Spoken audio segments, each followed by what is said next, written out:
Maka orang yang bening hatinya itu selalu ada tanda-tandanya, Pak Ibu sekalian.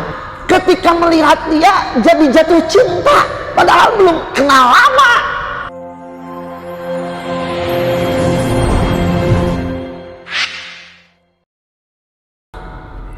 Orang yang bening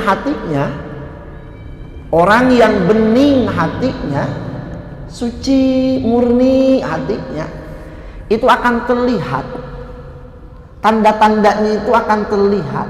Tadi kan, tugas hati itu setelah beriman dan bertobat kepada Allah, mengikhlaskan amal karena Allah, berhusnudzon kepada orang, kemudian percaya terhadap janji Allah, selalu menghadirkan rasa takut dan pengharapan kepada Allah.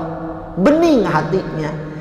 Maka orang yang bening hatinya itu selalu ada tanda-tandanya, Pak Ibu sekalian. Apa tandanya? Hadis pertama Rasul mengatakan, anna Rasulullah sallallahu alaihi wasallam qala inna minal mu'minina man yalinu lahu qalbi.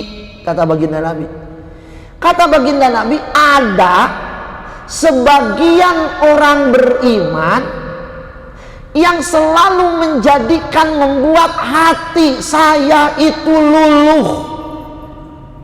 Dalam banyak pensyarahan para ulama, maksudnya apa? Ketika melihat dia jadi jatuh cinta, padahal belum kenal lama. Kita kalau ketemu orang itu langsung tertarik. Tertariknya itu bukan karena fisik, bukan. Tapi hati kita tertaut bukan karena faktor-faktor duniawi, bukan.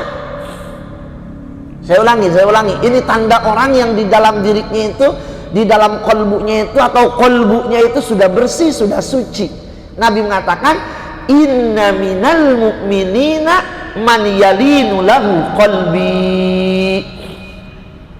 Ada sebagian orang beriman ketika ketemu membuat aku itu luluh hatinya, membuat aku jatuh cinta kepada dia, resep tiba-tiba.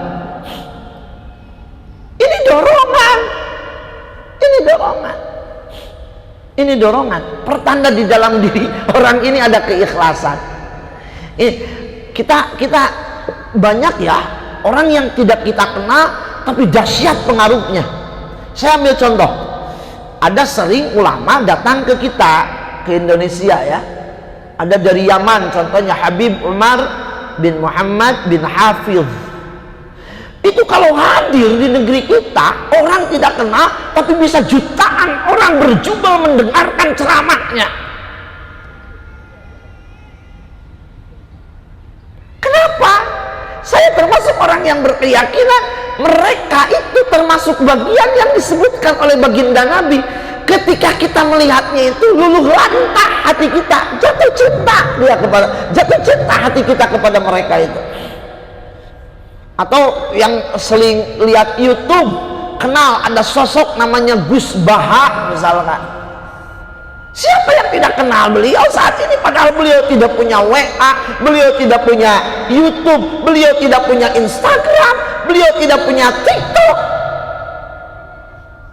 Tetapi semua ceramahnya itu menyebar di seluruh platform media sosial manapun. Semua orang mendengarkan.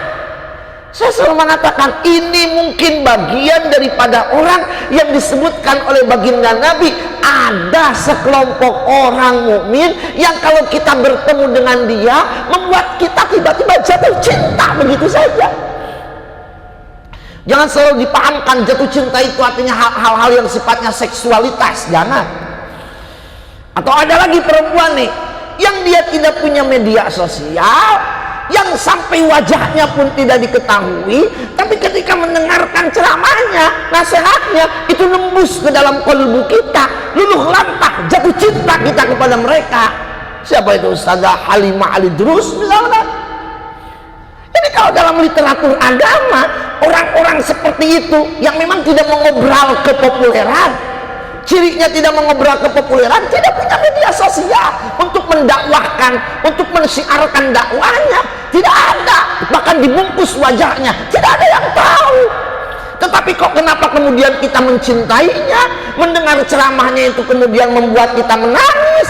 Ini termasuk bagian orang yang disabdakan oleh baginda Nabi, inna minal mu'minina man yalinu lahu qalbi.